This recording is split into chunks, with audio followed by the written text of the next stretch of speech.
సంఘ ప్రార్థన చేసింది, దేశాన్ని రక్షించింది. కూడుకుంది, దుఃఖపడ్డారు, కన్నీరు గార్చారు, వేదన పడ్డారు, రోదన చేశారు, విజయాన్ని సాధించారు.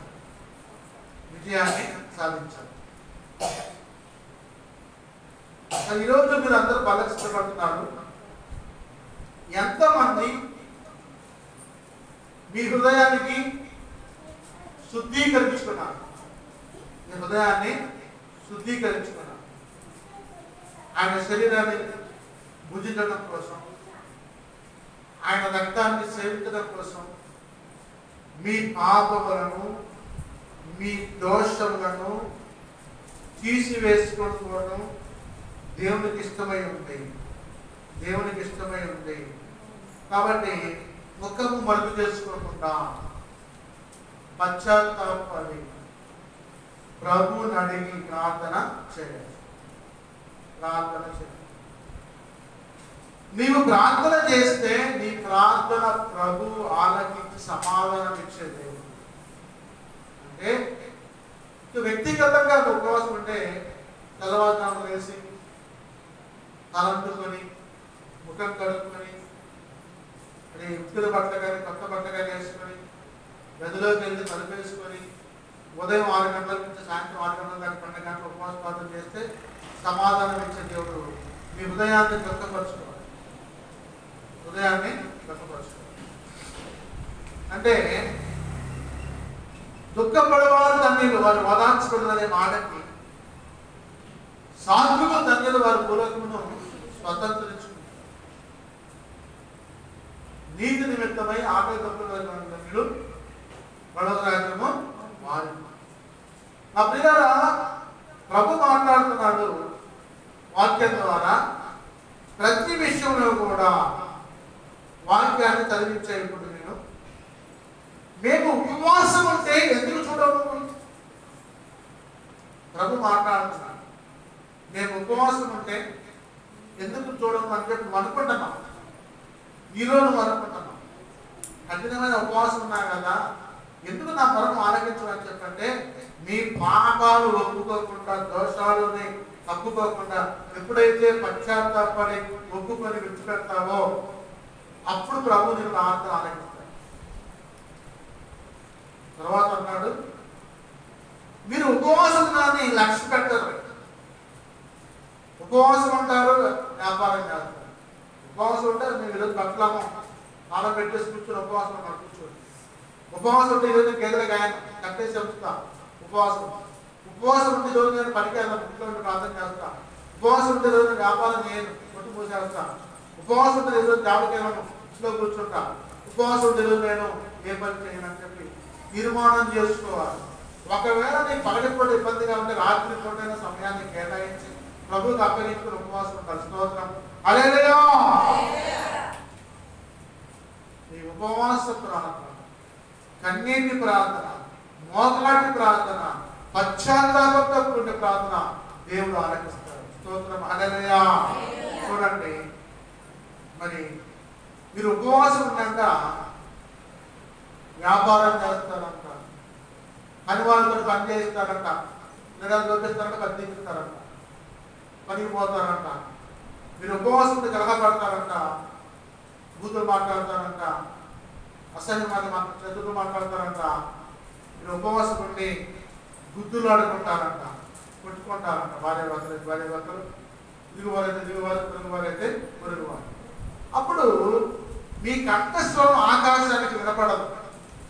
నువ్వు ఎంత ప్రార్థన చేసినా కానీ ఉపవాసం లక్ష్య పెట్టకుండా నువ్వు ప్రార్థన చేస్తే నీకు దేవుడు సమాధానం ఇవ్వడు.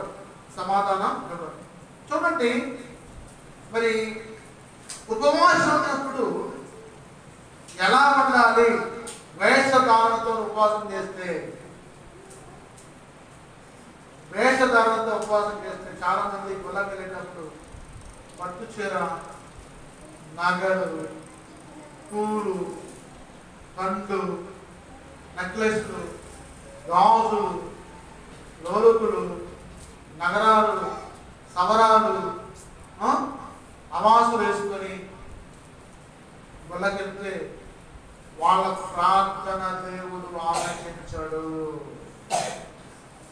ప్రభు నీతో మాట్లాడుతున్నాడు. నీవు మందిరాన్ని పెట్టేటప్పుడు నిన్ను నువ్వు తగ్గించుకొని నీవు ప్రభువుకు అనుకూలంగా మార్చుకొని కలహపడకుండా, గుద్దులాడకుండా, వ్యాపారం చేయకుండా, ఉద్యోగం చేయకుండా, కూలి పని చేయకుండా, దుఃఖంతో దేవునికి సమయాన్ని ఇచ్చి పాపాలు ఒప్పుకొని ప్రభుతో మాట్లాడుకుంటూ సహవాసం చేసి ఎప్పుడైతే ప్రార్థన చేస్తావో అప్పుడు దేవుడిని ప్రార్థనే ఆరంభిస్తాడు. ఉపవాసం ఉంటే ప్రాణాన్ని ఆయాసపరచుకోకూడదు. ప్రాణాన్ని ఆయాసపరచుకోకూడదు. ఒక్కరోజు మాస్టర్ దగ్గర ఎగ్జామినేషన్ గురించి చేస్తున్నా అంటే మౌలాలు మాస్టరు అమ్మాయి 9th క్లాస్ అంటే క్లాస్ రూమ్లో కేక్ తెచ్చింది. కేక్ తెచ్చి కట్ చేసి పిల్లలందరూ పెట్టింది. బర్త్డే అంట, మరి చాక్లెట్లు ఇచ్చింది. ఆ కేక్ తీసుకుని అందరూ కూడా మొహాలు రాసుకున్నారు. మొత్తం మొహంతో తెల్లగా కేక్ పూసుకుని ఉందండి. నేను పోయాక నాకు కోపం వచ్చింది, డబ్బులు పెట్టానండి. ఆ పిల్లనే ఆ కేక్ కట్ చేసే ప్లాస్టిక్ కత్తి తీసుకొని పోసుకుందండి. ఆ కత్తి ఏం కత్తి తెగిందని మొత్తం బుడబుడ రక్తం కాకుందండి.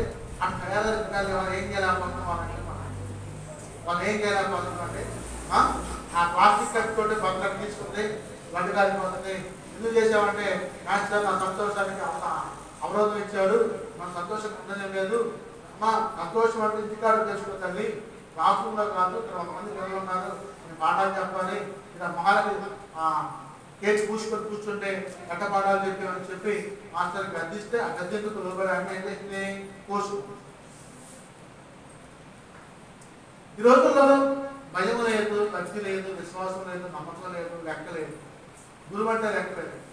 వాళ్ళు గొప్పల దగ్గర కాలేజీకి వచ్చినా కానీ అమ్మాలు నాట, చదవడం నాట, కూర్చోడం నాట, చూడకుండా నాట, చదవడం నాట, ఏందిరా ఇలా బాధ అంటే ఆ బాధ మంత్రులతో నేను మాట్లాడాను. ఏమయ్యా హై స్కూల్లో ఎలిమెంటరీ స్కూల్లో ఏం చెప్తున్నారు? వాళ్ళు ఇంటర్మీడియట్కి వస్తే డిగ్రీకి వస్తే రాయడం నాట, చదవడం రాయట, మా ప్రాణం బాధ బాధ చెప్పాలంటే కింద మీరు ఫౌండేషన్ వేయొద్దా అని చెప్పి అడిగాను. ఏం చెప్పేది మాస్టరు? మరి క్లాస్ రూమ్లోకి వచ్చేటప్పుడు మనం చేస్తున్నారు, సెల్ ఫోన్ తెచ్చుకొని పుస్తకాలతో దాచుకుంటారండి. సెల్ ఫోన్ తెచ్చుకొని పుస్తకాలతో దాచుకొని మాట్లాడుకుంటారు. ఏం చెప్పారు చదువులు?